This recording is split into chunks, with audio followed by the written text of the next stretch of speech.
Assalamualaikum warahmatullahi wabarakatuh. Waalaikumsalam warahmatullahi wabarakatuh. Alhamdulillah wahdah sadaqa wa'dah wa nasara abdah wa a'azza jundahu wa hazamal ahzaba wahdah. Asyhadu an la ilaha illallah wahdahu la syarika lah wa asyhadu anna Muhammadan abduhu wa rasuluh la nabiyya ba'dah. Allahumma salli wa sallim wa barik ala sayyidina wa habibina wa syafi'ina wa maulana Muhammadin al-qudwatil hasanah wa ala alihi wa sahbihi wa mawalah wa ba'du. Qala Allah azza wa jalla a'udzu billahi minasy syaithanir rajim. Bismillahirrahmanirrahim. Ya ayyuhalladzina amanu taqullaha haqqa tuqatih wa la tamutunna illa wa antum muslimun. Sadaqallahul azim. Saudara-saudaraku, ikhwati dan akhwati fillah, puji dan syukur senantiasa kita panjatkan dan terus kita sempurnakan hanya untuk dan milik Allah saja, karena dialah yang maha berjasa.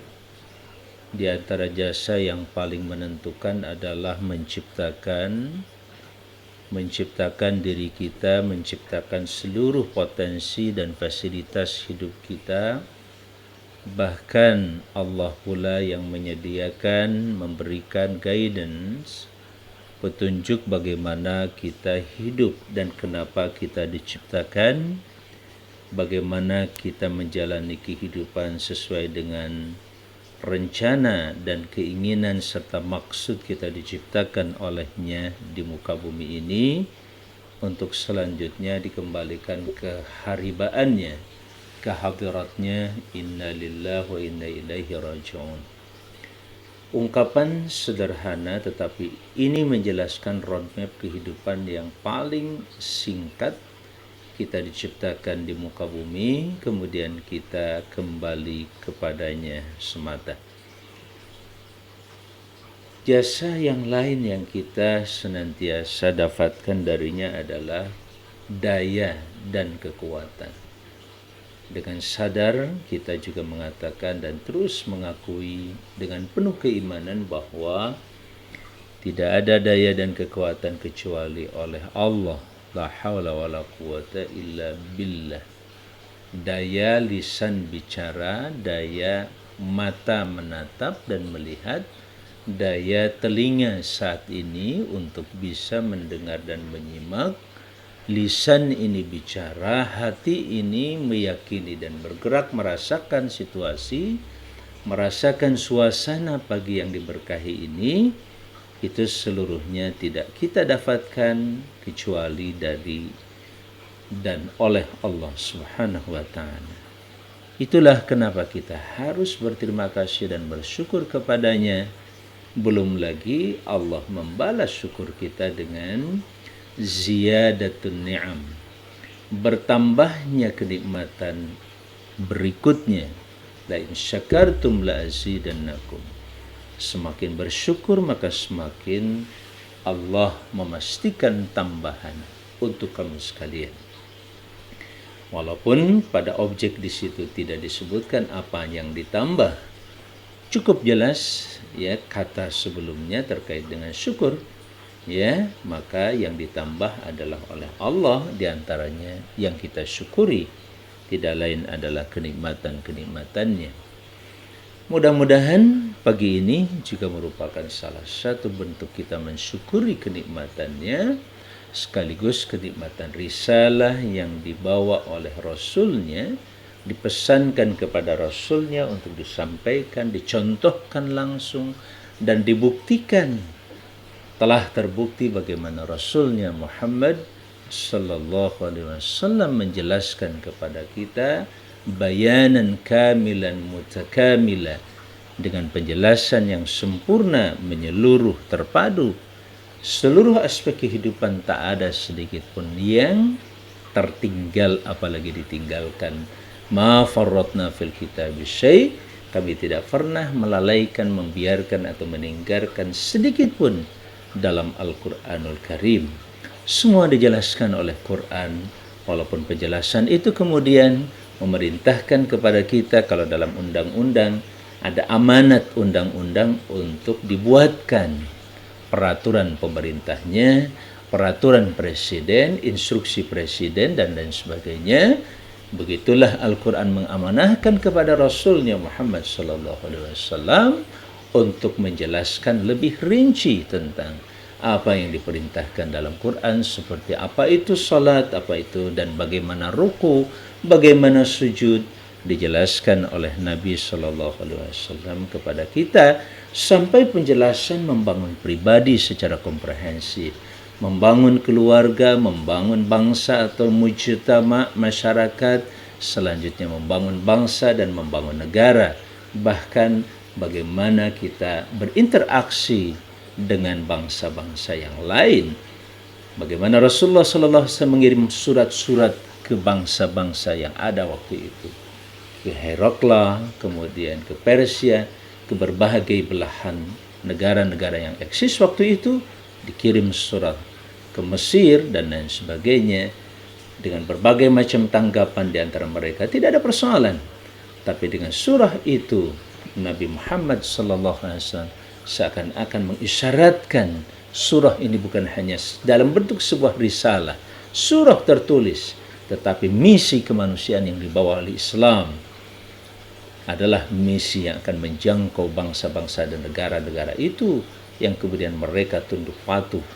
Itu terjadi pada masa Umar bin Khattab, Uthman bin Affan, dan selanjutnya di masa kekuasaan Harun ar-Rasyid, sampai mengatakan, wahai matahari, kemanapun dan dimanapun kau sinari, itu adalah seluruhnya akan kembali kepadaku, kepada negeri itu.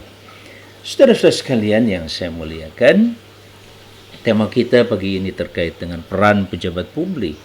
Sebelumnya, bagaimana kita akan mengkaji kronologi dari perjalanan dakwah kita. Apa yang tadi dipaparkan dalam surah Al-Baqarah menggambarkan sebuah episode terjadinya peralihan kekuasaan dan bagaimana terjadinya sebuah peristiwa yang tidak bisa dihindarkan.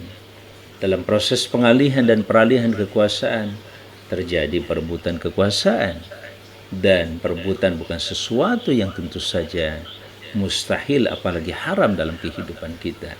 Justru terjadinya peralihan kekuasaan menjadi sebuah keniscayaan, apalagi ketika kekuasaan itu ada di tangan orang-orang zalim, maka harus ada, dimulai dengan utusan Allah Subhanahu wa taala, para nabi dan para rasul, mencontohkan dan bahkan terlibat langsung mereka untuk mengambil alih kekuasaan dari tirani, dari mereka yang zalim mengendalikan kekuasaan dengan kezaliman, kemudian membuat masyarakat itu sendiri atau bangsanya betul-betul menjadi bangsa yang tertutup, tidak bisa terbuka terhadap informasi yang lain, pemikiran, bahkan misi yang lain.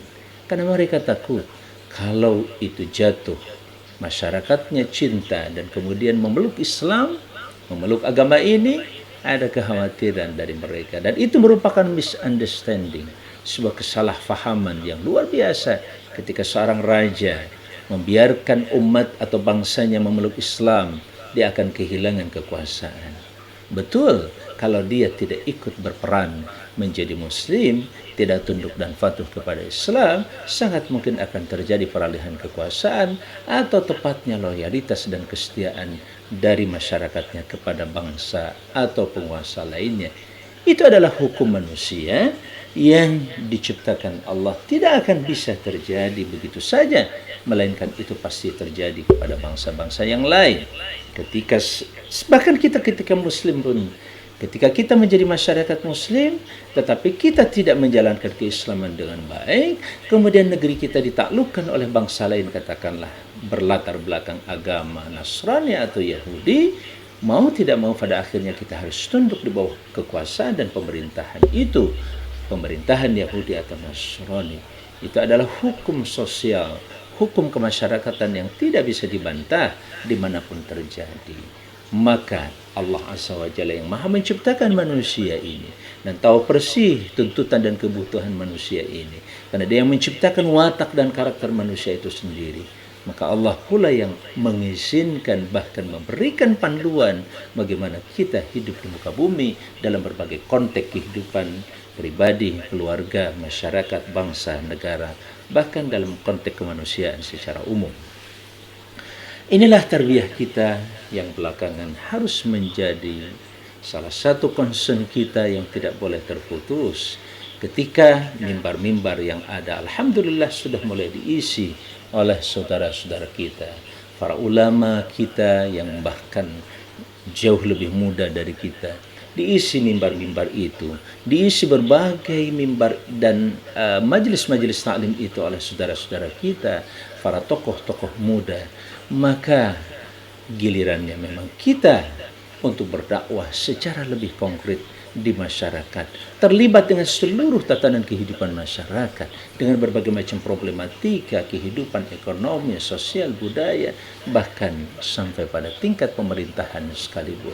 Keterlibatan itulah yang kemudian mendorong kita menyajikan dan menyiapkan, bahkan umat ini secara umum dan secara keseluruhan, menyiapkan generasi yang harus tampil dan mengisi ruang-ruang publik yang akan mempengaruhi masyarakat ke arah mana.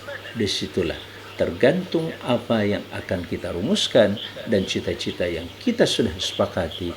Sudah barang tentu bagi seorang muslim, apalagi sebuah jamaah dan organisasi Islam, tidak bisa terlepas dari orientasi Islam seperti yang dikehendaki oleh Allah Subhanahu wa taala dalam konteks sebuah kekhilafahan, ketundukan dan kepatuhan dengan aturan Allah sebagai khalifah, mandatori, pembawa dan pemegang sekaligus pelaksana mandat dari Allah Subhanahu wa taala. Saudara-saudara sekalian yang saya muliakan, sekali lagi saya akan menyampaikan kronologi perjalanan hidup kita secara umum dan secara keseluruhan sebagai manusia, terutama sebagai muslim, tidak bisa daripada persoalan-persoalan ini. Kita mulai, dan itu paling sering saya sampaikan, dari ayat yang tadi saya kutip, firman Allah Subhanahu wa taala, a'udzubillahi minasyaitonir rajim, ya ayyuhalladzina amanu taqullaha haqqa tuqatih wa la tamutunna illa wa antum muslimun. Ayat yang mengisyaratkan atau memerintahkan sebuah pesan yang kemudian diangkat oleh para khatib hampir di setiap Jumat. Ayat ini mengingatkan dan terus selalu menyegarkan bahwa roadmap hidup kita sepenuhnya ada pada tiga terminal ini atau tiga episode ini. Yang pertama adalah terkait dengan iman dan keimanan kita. Starting point kita titik awal perjalanan kita adalah iman. Dimanapun kita berada, tidak bisa melainkan kita harus senantiasa melandaskan segala sesuatu itu didasarkan pada keimanan. Dan itu adalah fitrah manusia, saudara-saudaraku, ketua DVD dan ketua yang lainnya serta pembawa acara yang saya muliakan. Seluruhnya saudara-saudaraku peserta webinar ini, sekali lagi starting point kita, titik awal perjalanan kita adalah iman. Oleh karena itu, mari kita sempurnakan dan perbaharui iman kita. Di majelis ini pun jadikan sebagai upaya mewujudkan sabda Rasulullah SAW yang menyatakan jadidu imanakum bila ilaha illallah, perbaharui iman kalian dengan la ilaha illallah. Majelis ini adalah majelis keimanan kepadanya.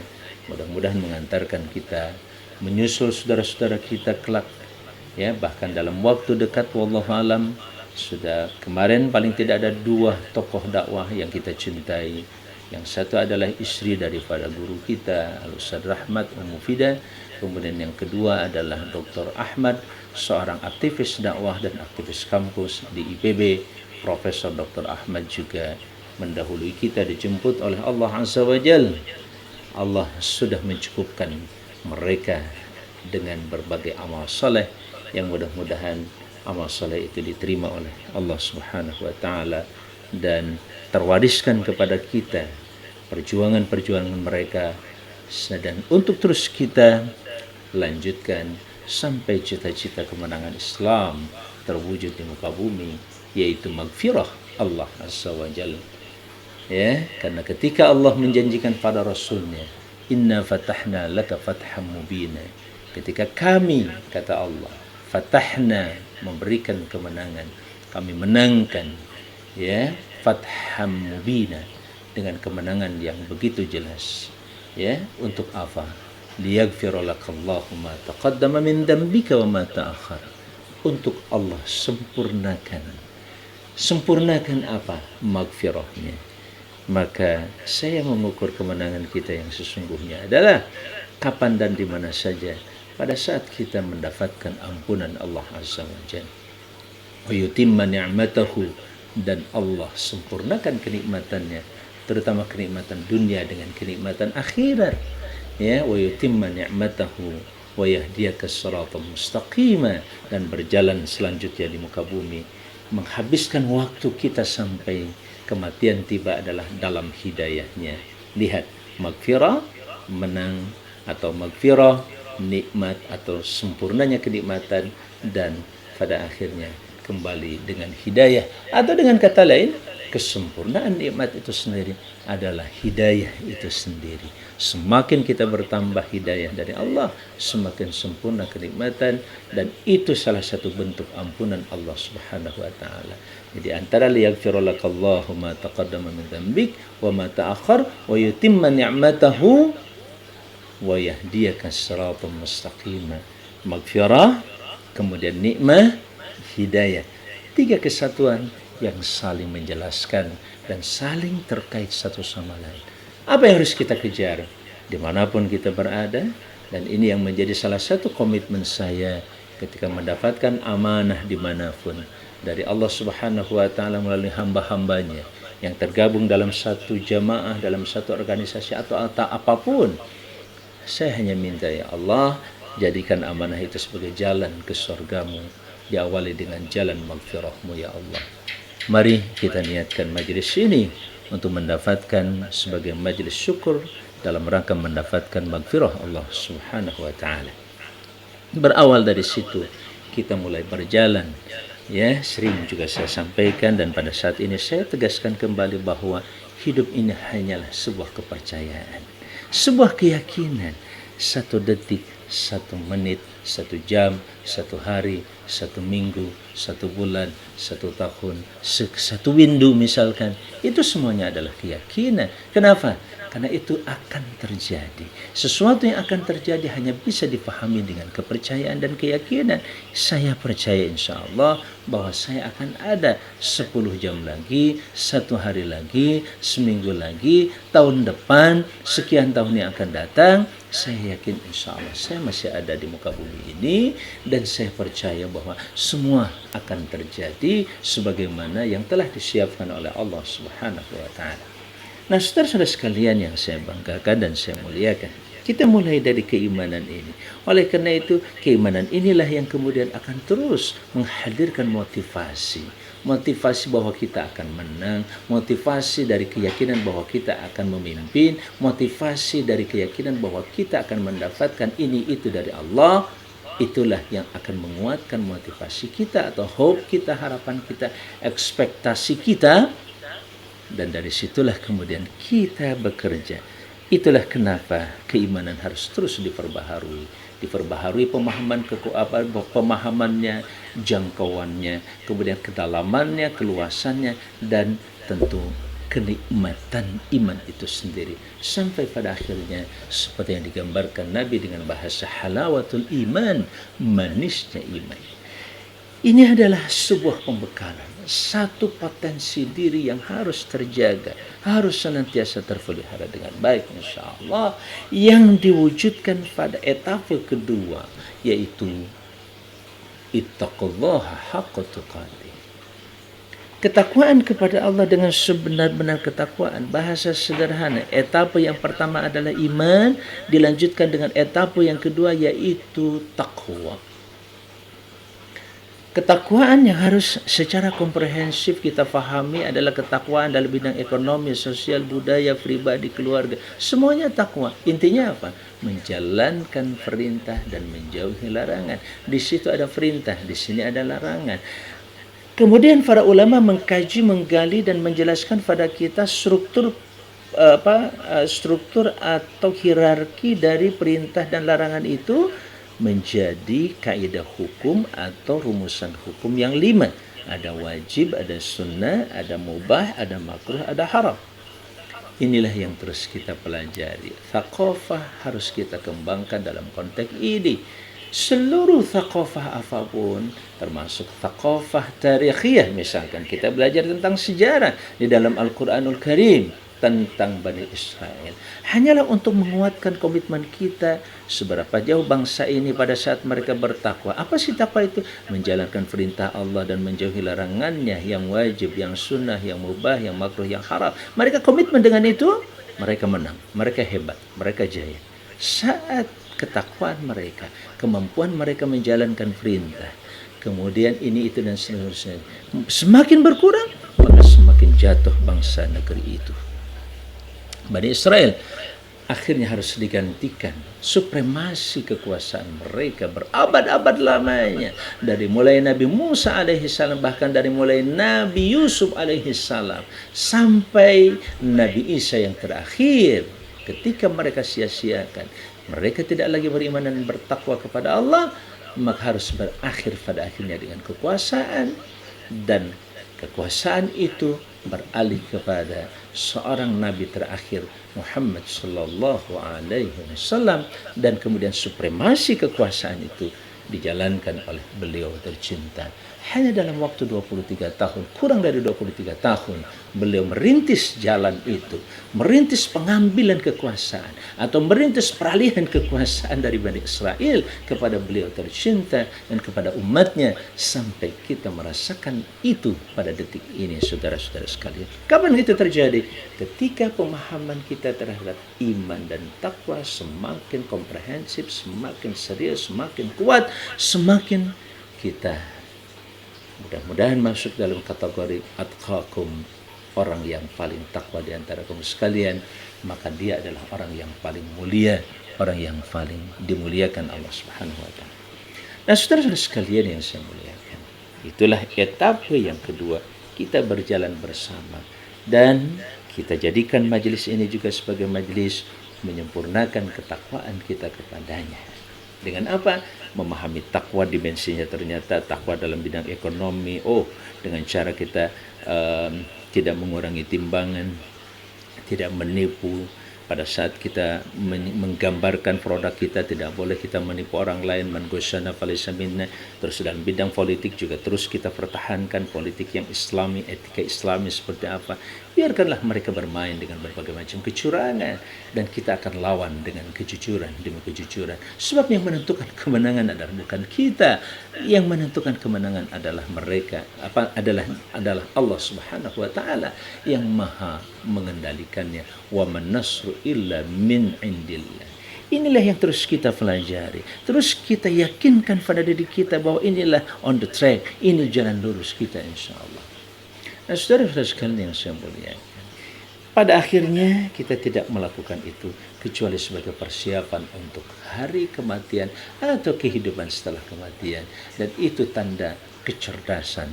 Menurut Rasulullah SAW saat ditanya, man akyasuhum, siapa yang paling cerdas di antara mereka yang beriman itu ya Rasulullah? Bahkan yang paling baik akhlaknya, dan mereka yang paling cerdas di kalangan mereka yang paling baik akhlaknya dan juga yang paling beriman itu paling utama.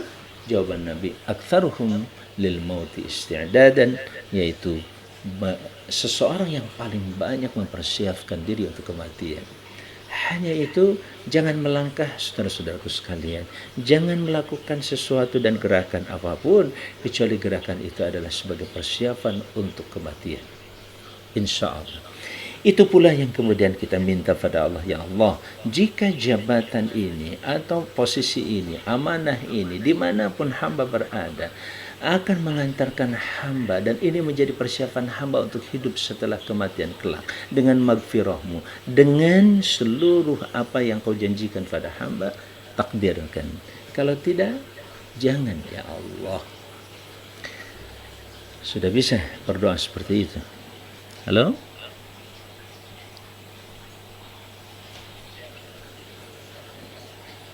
Ya, kira-kira seperti itu. Oke? Lanjut? Sampai jam berapa dulu nih?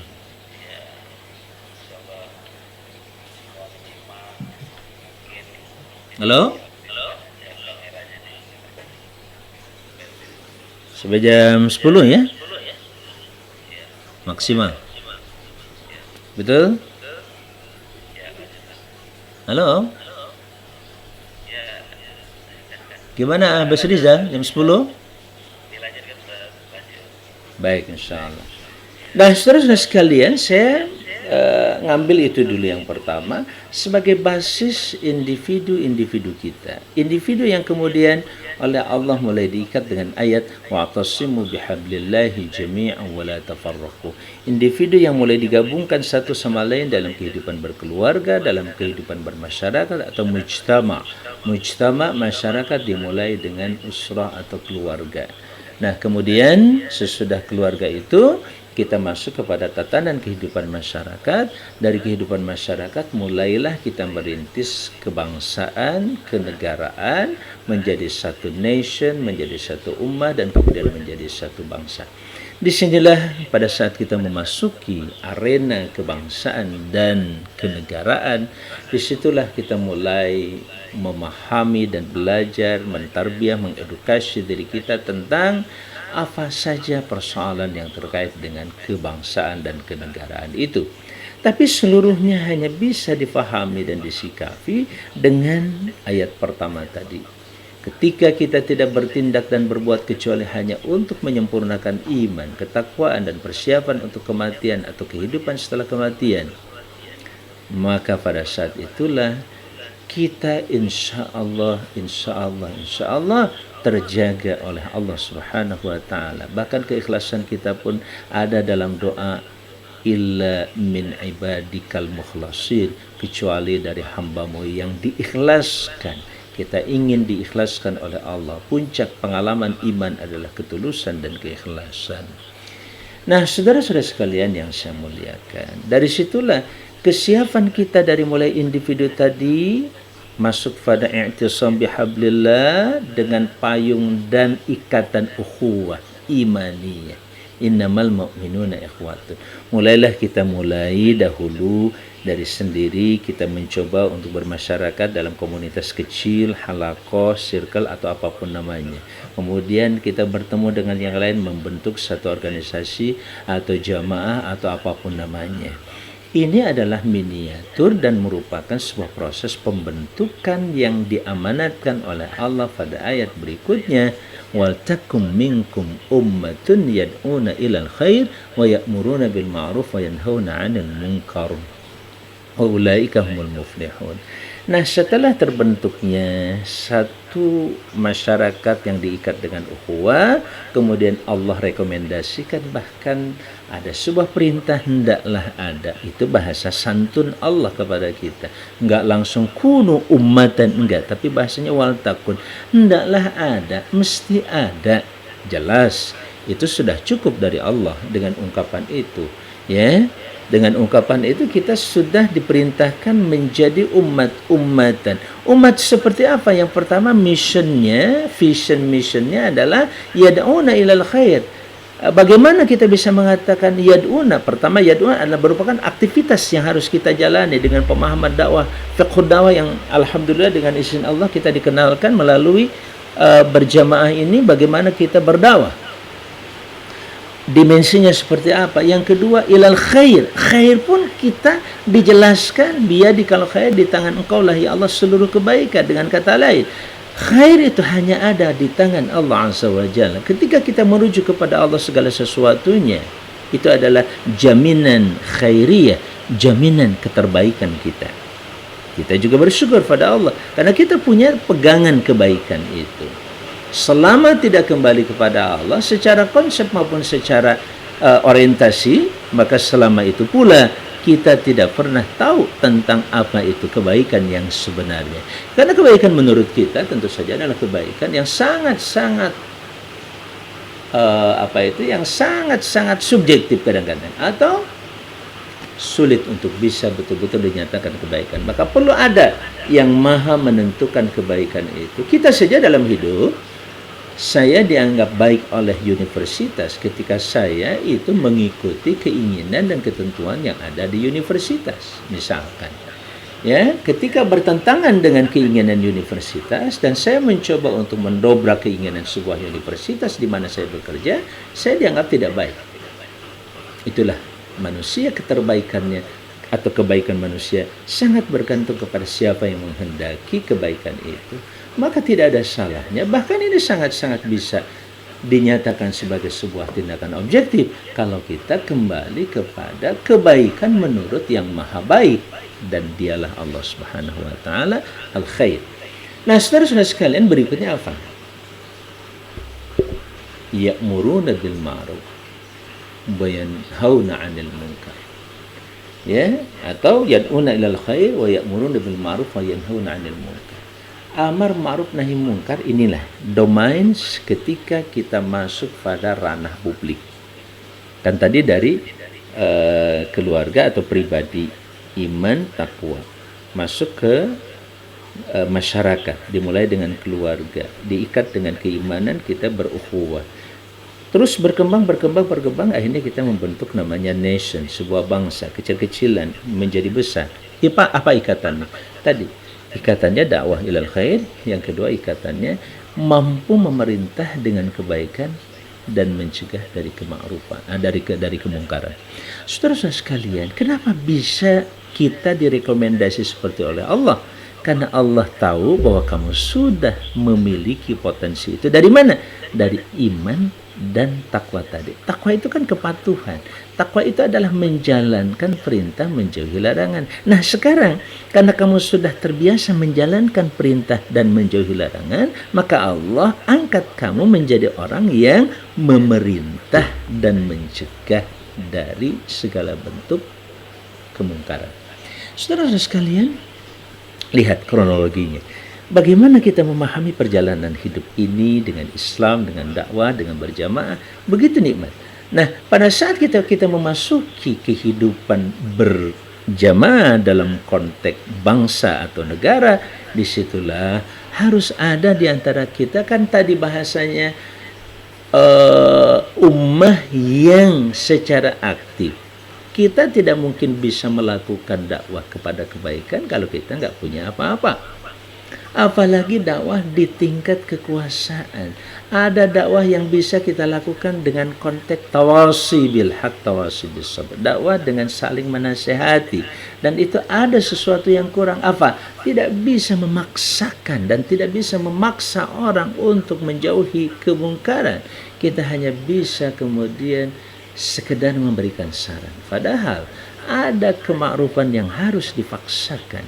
Seorang ibu memaksa anaknya sampai dipencet hidungnya supaya minum obat, istilah orang Betawinya dicekok misalkan, itu sangat-sangat luar biasa paksaan, tapi paksaan yang membawa kemaslahatan bagi umat.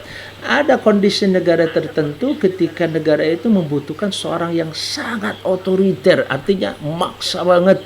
Ya, luar biasa berkuasanya dengan berbagai kekuatan, tapi dia memaksanya untuk kebaikan, misalkan untuk keadilan. Siapa yang korupsi langsung saja dipenjara, bahkan dihukum dengan hukuman yang paling berat sampai kepada hukuman mati misalkan. Ada yang coba-coba ngomong tentang ini yang tidak baik, langsung saja dipenjarakan. Yang buruk tentu saja, yang negatif tentu saja. Itu kadang-kadang dibutuhkan dalam sebuah negara. Cina hari ini menjadi bangsa besar dengan otoritarianisme. Mau dengan otoritarianisme tidak mutlak buruk, tidak mutlak jahat, tidak. Tergantung untuk apa dulu dan untuk masyarakat seperti apa. Walaupun tetap Nabi Muhammad SAW adalah contoh seorang pemimpin yang memiliki kelengkapan ilmu, pengetahuan, pengalaman hidup, kedewasaan, kematangan berpikir, dan sikap kebijaksanaan. Jelas, itu adalah guru utama kita di atas segalanya. Ba'dallah, sesudah Allah Subhanahu wa ta'ala. Nah, saudara-saudara sekalian, oleh karena itu, tugas pejabat publik yang saya masuk contoh misalkan, saya di DPD RI, DPD itu adalah lembaga yang sekali lagi adalah salah satu lembaga negara yang memiliki tugas legislatif. Nah, kita hubungkan dulu. Amar ma'ruf nahi mungkar itu pada akhirnya nanti membutuhkan yang disebut dengan kepemimpinan. Dan kepemimpinan itu ada pada 3 ranah. Satu, kepemimpinan legislatif. Yang pertama, saya menempatkan legislatif sebagai kepemimpinan awal, kepemimpinan pertama dan paling mendasar. Kenapa? Sebab kepemimpinan legislatif adalah kepemimpinan yang meletakkan desain bagaimana sebuah bangsa dan negara itu akan dibangun. Oleh karena itu, saudara-saudara sekalian, penguasaan terhadap hasil dan produk legislasi atau proses legislasi seperti kemarin tentang Omnibus Law itu harus difahami oleh setiap warga negara, minimal oleh tokoh-tokoh warga negara, terutama para dai yang selalu menghadirkan kebaikan. Nah, sekarang kebaikan itu dalam bentuk amar ma'ruf nahi mungkar. Kebaikan itu yang diperintahkan dan kebaikan dari yang dilarang. Kebaikan yang diperintahkan apa saja? Kalau dalam hukum Islam ada wajib, ada sunnah. Kebaikan yang sifatnya mubah, ada kebaikan yang dilarang. Loh, ada kebaikan dilarang. Maksudnya dengan dilarangnya sesuatu itu menghadirkan sebuah kebaikan. Dengan cara, maksudnya dengan cara melarang sesuatu, melahirkan kebaikan. Melarang membunuh, melarang menipu, melarang minuman keras misalkan. Itu untuk melahirkan kebaikan. Nah, sifatnya larangan itu ada makruh dan ada yang haram. Nah, seluruh pengetahuan dan pemahaman itu kita konversi dalam bentuk perundang-undangan pada akhirnya. Pada saat kita menganalisa tentang Omnibus Law ini, sisi perintahnya di mana, larangannya di mana, terus efeknya maslahat atau tidak. Maslahatnya buat satu orang, buat banyak orang, buat negara, buat bangsa. Maslahat, tapi cuma kelompok kecil. Tapi untuk kelompok yang lebih besar misalkan, itu tidak maslahat. Jelas, analisa di sini sangat perlu kita pahami dengan baik. Nah, begitulah. Amar ma'ruf nahi mungkar yang pertama adalah level legislatif atau membutuhkan namanya tadi ya, perintah itu harus ada dari atasan ke bawahan. Artinya harus dari orang yang memiliki dan diberi kekuasaan kepada yang dikuasainya. Itu baru namanya perintah. Larangan pun demikian, datangnya dari atasan ke bawahan. Kalau orang, saya juga sering mengatakan, kalau orang santri suka mengatakan namanya perintah itu thalabul fi'li minal a'la ilal adna. Permintaan suatu perintah dari atasan ke bawahan. Permintaan suatu larangan dari atasan ke bawahan. Itu namanya perintah, itu namanya larangan. Kalau dari bawahan ke atasan itu namanya doa. Permintaan, mohon. Nah, sementara kita diperintahkan untuk waltakum minkum ummatun yad'una ilal khair wa ya'muruna bil ma'ruf wa yanhauna 'anil munkar. Memerintahkan dan melarang. Maka sekali lagi status ini harus ada pada level kekuasaan kepemimpinan. Nah, kekuasaan kepemimpinan ada 3 tadi. Dalam teori Montesquieu misalkan, yang pertama adalah kekuasaan dan kepemimpinan legislatif mulai dari undang-undang dasar. Nah, saya sedikit gambarkan tentang kondisi empirik daripada sistem legislatif yang ada di Indonesia. Negara kita menganut, saya tidak tahu apakah trikameral ataukah bikameral. Trikameral, ada yang mengatakan trikameral karena memang ada MPR, ada DPR, dan ada DPD. Disebut bikameral karena yang memegang legislatif itu ya DPD sama DPR. Hanya saja di sini ada ketimpangan. Ketika bicara tentang DPD pada saat bergabung dalam MPR, satu kesatuan rumah dalam satu rumah MPR, yang punya kewajiban paling utama adalah menetapkan undang-undang dasar, membuat undang-undang dasar. DPD, DPR itu sama persis sederajat, tidak ada yang membedakan kekuasaannya. Ikut terlibat sampai ketok palu dan memutuskan suatu hukum. Nah, sedangkan pada saat DPR dan DPD dipisahkan, masing-masing membahas undang-undang, ada undang-undang inisiatif DPR, ada undang-undang inisiatif DPD, atau ada keduanya. Tapi DPD tidak bisa mengambil keputusan sampai pada tingkat ketok palu. Paling tinggi hanya sampai pada tingkat pembahasan bersama, giliran ketok palu dan menjadi undang-undang, DPD tidak diberikan kewenangan itu. Itu salah satu kekurangan atau mungkin kelemahan. Tapi yang lain tetap sama. Saat bicara tentang pengawasan, saat bicara tentang representasi, saya hadir di sana, di sini, representasi dari DPD atau DPR atau MPR, itu semuanya sesuatu yang tetap diberikan dengan seluruh fasilitas yang diberikan oleh negara. Itu yang perlu saya sampaikan. Sehingga RDP dengan Kementerian Agraria, dengan Kementerian Dalam Negeri, dengan Kementerian Desa, dengan seluruh kementerian yang ada itu juga terjadi di DPD RI. Hanya saja tidak sampai berujung pada pengambilan keputusan, tapi pada saat melakukan pengawasan kita di lapangan tentang COVID-19, oh ternyata BLT yang turun begini, itu kami bisa menjadikan sebagai bahan RDP langsung kepada kementerian terkait, bisa menegur, mengingatkan, dan bahkan memperingatkan. Itulah fungsi ya'murun bil ma'ruf wa yanhauna 'anil munkar misalkan. Ya, nah oleh karena itu saudara-saudara sekalian, yang kedua adalah fungsi eksekutif, kekuasaan atau kepemimpinan eksekutif. Siapa yang kemudian menjalankan undang-undang tadi, peraturan-peraturan tadi, regulasi yang sudah dibuat, di sini pun yad'una ilal khair, dia tampil menjadi bagian eksekutif. Dan yang terakhir adalah bagian yudikatif yang mengawasi berjalannya satu undang-undang, terjadi penyimpangan ataukah tidak, maka yudikatif berperan mengawasi supaya undang-undang itu sesuai dengan yang dikehendaki. Nah, saudara-saudara sekalian, jadi kalau bicara yad'una ilal khair, kita menjelaskan kebaikan itu sekarang dirumuskan dalam bentuk perundang-undangan, pelaksanaan, dan pengawasan. Kita ada di mana? Seluruhnya kita harus masuk dan berada di situ. Seluruh warga negara, tidak terkecuali. Apalagi Muslim yang majority ini harus tampil di seluruh level kekuasaan tadi. Bahkan ketika ada hierarki kekuasaan pemerintahan mulai dari desa, bahkan mulai dari RT, RW, desa, kemudian kecamatan sampai kepada kota, kabupaten, provinsi, sampai kepada negara. Dalam hal ini pemerintahan pusat. Itu seluruh warga negara terlibat di dalamnya di berbagai level. Dan ini merupakan peluang buat siapapun, para dai, para kader manapun, dimanapun, ormas, orpol, segala macam, harus ikut terlibat mengawasi perjalanan pemerintahan ini, perjalanan ya'muruna bil ma'ruf wa yanhauna 'anil munkar. Oleh karena itu, saudara-saudara sekalian, apalagi kalau bicara tentang partai politik. Partai politik ini sudah menjadi bagian daripada kekuasaan. Dengan berdirinya sebuah partai politik, kemudian disepakati, disetujui, ada surat yang legalitas, menjelaskan tentang legalitas sebuah partai, bahwa dia adalah sah menjadi partai di Indonesia, dia sudah masuk di lingkaran kekuasaan negara. Dengan kata lain, dia bisa mengajukan yang namanya calon legislatif, calon anggota legislatif, calon eksekutif, bahkan menjadi calon yudikatif. Itu sangat memiliki kekuasaan dan sudah diberikan kekuasaan untuk terlibat dalam hal itu. Oleh karena itu, partai manapun, siapapun harus cepat memahami konteks ketatanegaraan. Jangan jauh dari konteks ketatanegaraan.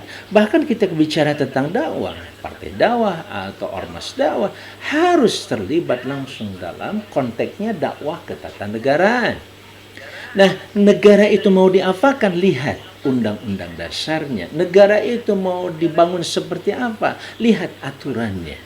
Maka dari itu, seluruh kementerian yang ada, dan itu kemudian dijelaskan, dijabarkan, dirinci, dan di-share, ada power sharingnya, kira-kira pembagian kekuasaannya itu kan ada pada mulai dari kekuasaan yang 3, kemudian dibagi lagi dalam konteks objektivitas kehidupan kesehariannya dalam kementerian-kementerian yang ada.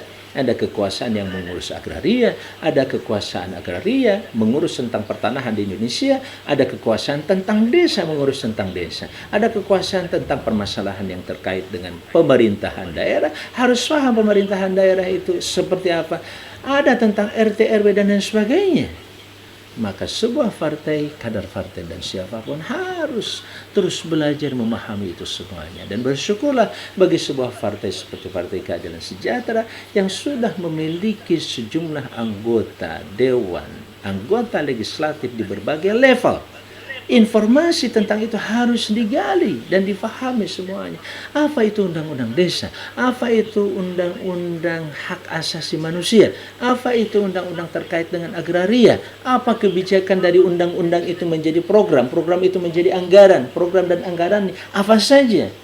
Silahkan eksplorasi, minta dari anggota dewan di level manapun untuk memahami persoalan itu. Kalau persoalan dewan misalkan di tingkat daerah, terutama di tingkat kabupaten, hanya sebatas itu pengetahuannya, hanya sebatas lingkungan daerah, namanya sebuah kabupaten, katakanlah Bekasi. Dia harus naik ke atas, bagaimana dengan provinsi? Kita minta kepada anggota dewan yang ada di provinsi menjelaskan tentang kondisi Indonesia dari sisi regulasi dan undang-undang. Begitu hanya bicara tentang kepentingan nasional, problematika nasional. Misalkan ketika kita ribut, berdebat tentang masalah kemarin Omnibus Law. Perdebatan tentang masalah ini sangat bisa menyelamatkan 30 juta dan bisa memberikan peluang lahan kerja untuk 30 juta pencari kerja dan harus segera ditutup. Apakah betul membutuhkan Omnibus Law? Itu sebuah kajian kritis, kita harus lakukan. Saya misalkan mencoba mengkaji, dan itu sering saya sampaikan di sini ya. Di Has TV, Kang Haji Amang Syafruddin. Jadi kalau baca Has jangan Kiai Haji, Kang Haji. Halo? Ya, Kang Haji Amang Syafruddin. Sehingga sebelum lanjut silakan subscribe, kemudian like, share, and comment. Halo Kang, punten ya, Kang Christian, Kang Ramdan, ya. Ini bukan promosi, sekedar mengingatkan saja, penting kita saling mendukung dakwah kita lewat media insya Allah. Halo, sudah semuanya? Sudah subscribe? Sudah like? Ya, dan itu mudah-mudahan bisa menaikkan ini. Kalau nanti ada penghasilan, ini juga sudah diwakafkan mudah-mudahan untuk kepentingan dakwah ke depan insya Allah, terutama dakwah di tingkat desa. Nah, saudara-saudara sekalian, misalkan di sini di beberapa video terutama terkait dengan DPD RI saya jelaskan diskursus atau wacana perdebatan kemarin tentang Omnibus Law, terutama kenapa harus ada Omnibus Law, salah satunya adalah menjawab untuk mencarikan lahan pekerjaan dengan mengundang investor atau investasi dibuka seluas-luasnya dan seterusnya. Saya jawab di sini misalkan dengan kebijakan pemerintah tentang agraria, dan saya ulang pada kesempatan ini. Apa itu? Tentang agraria ada namanya reforma agraria di bawah Kementerian Agraria dan di bawah Kementerian Kehutanan Lingkungan Hidup. Di bawah Kementerian Agraria ada program namanya reforma agraria. Bentuknya adalah redistribusi, mendistribusikan kembali lahan negara kepada mereka. Kategorinya apa? Yang ex-HGU, ex-hak guna usaha. Misalkan Desember ini habis, nah itu kemungkinan besar bisa dibagikan kepada masyarakat yang tidak memiliki lahan dan dia punya potensi untuk mengembangkan lahan itu dengan baik. Kalau saja sekarang tercatat sekitar 9 juta hektar yang diproyeksikan, tambah dengan di bawah Kementerian Kehutanan kurang lebih sekitar 4,1 juta hektar, tambah lagi dengan hutan sosialnya 12 juta hektar. Berapa? Halo? Cepat ngitungnya dong. Itu kurang lebih 25 juta hektar. Bayangkan negara kita siap dibagikan nih. Kalau yang 12 juta yaitu hutan sosial untuk dipinjamkan lah kira-kira semacam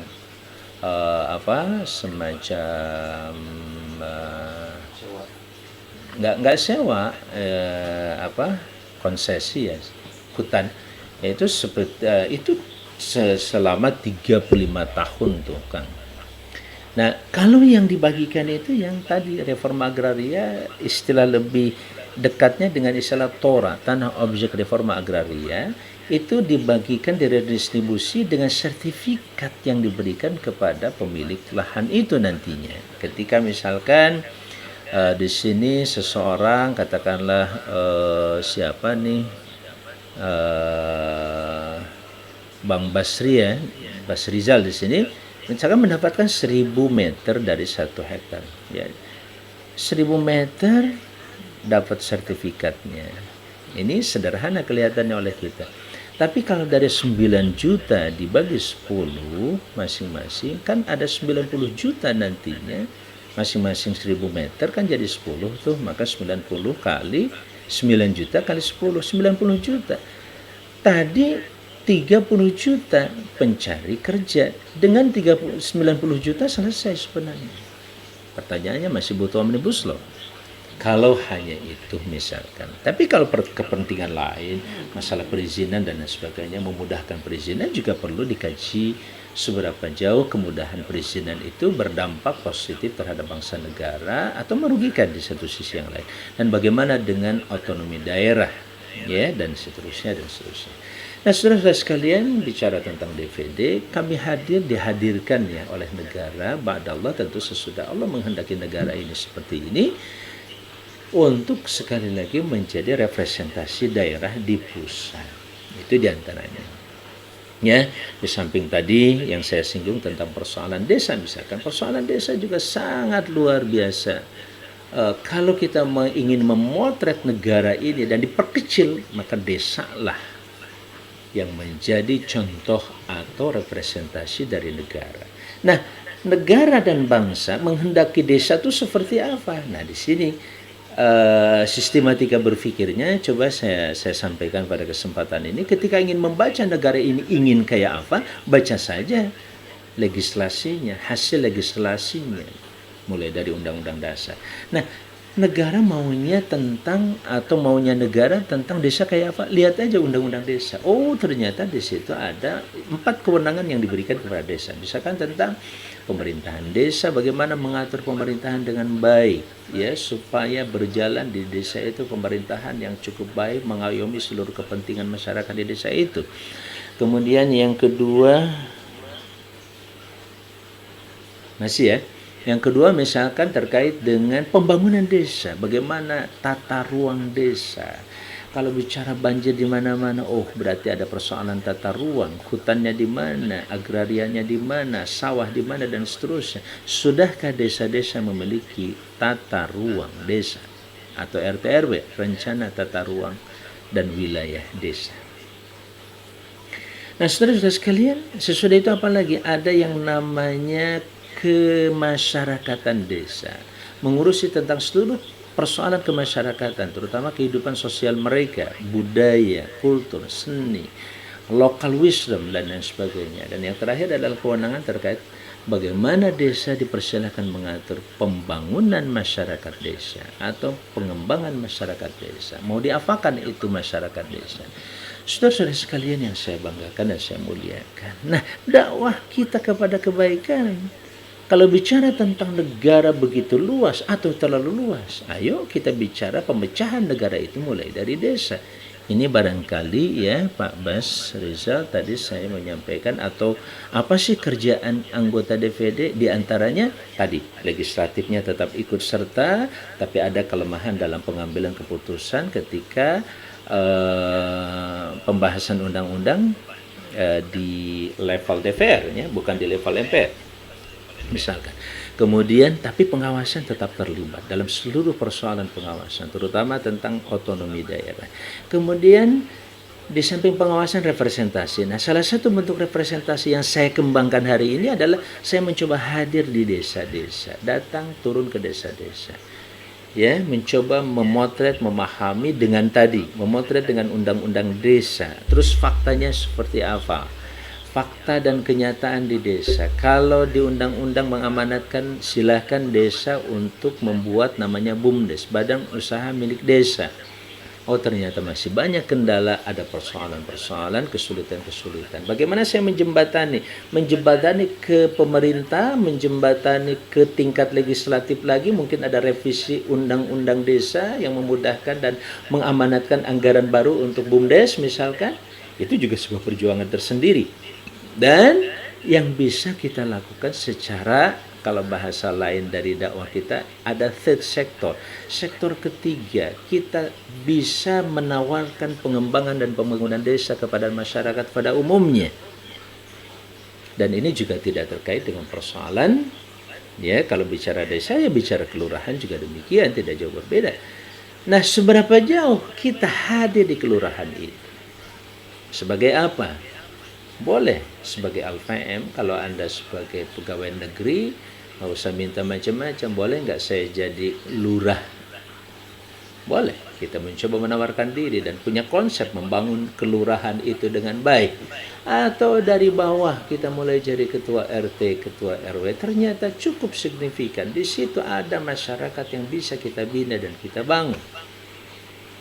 Di tingkat ke-RT-an, di tingkat ke-RW-an. Ada persoalan tentang di RT, misalkan sekarang ada persoalan bank emok. Mungkin di antara saudara-saudara sekalian mengenal dan mendengar istilah bank emok, bank rentenir yang menjerat atau menjebak ibu-ibu yang biasa duduk emok santai sambil ngobrol ngalap kutu kalau orang Sunda misalkan, dihampiri dan dipinjemin duit.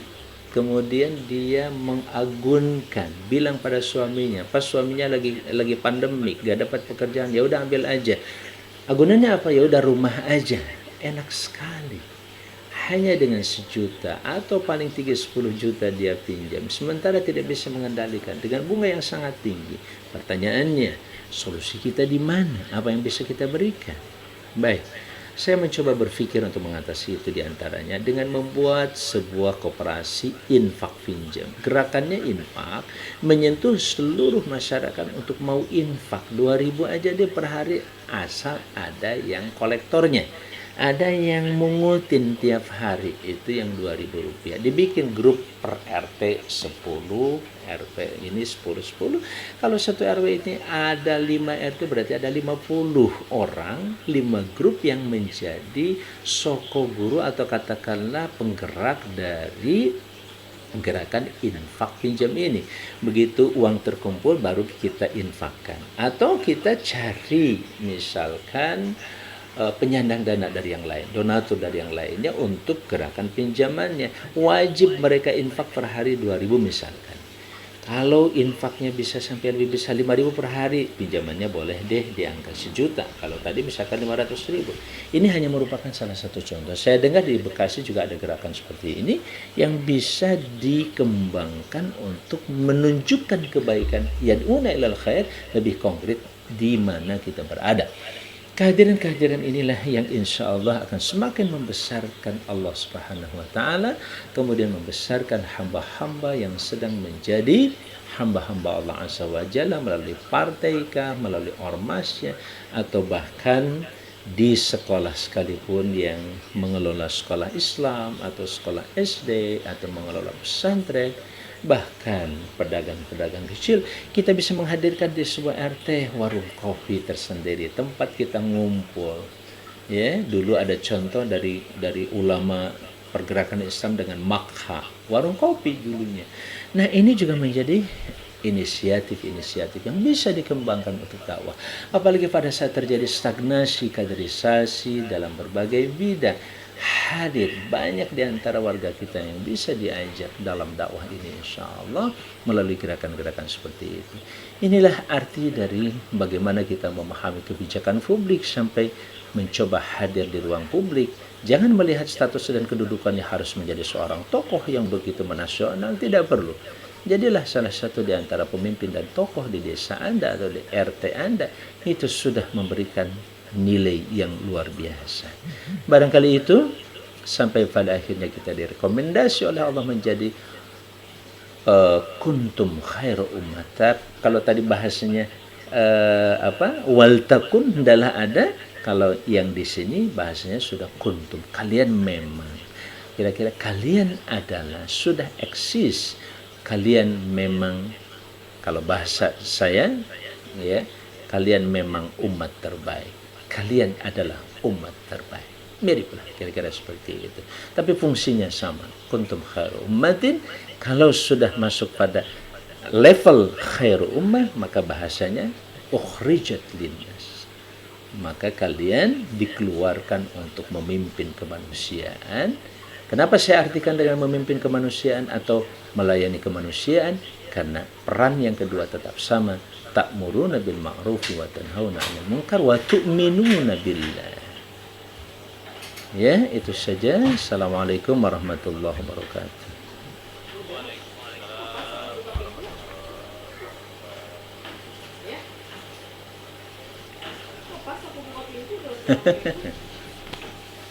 Mangga Ustaz. Itu saja yang bisa disampaikan. Mangga sampirin.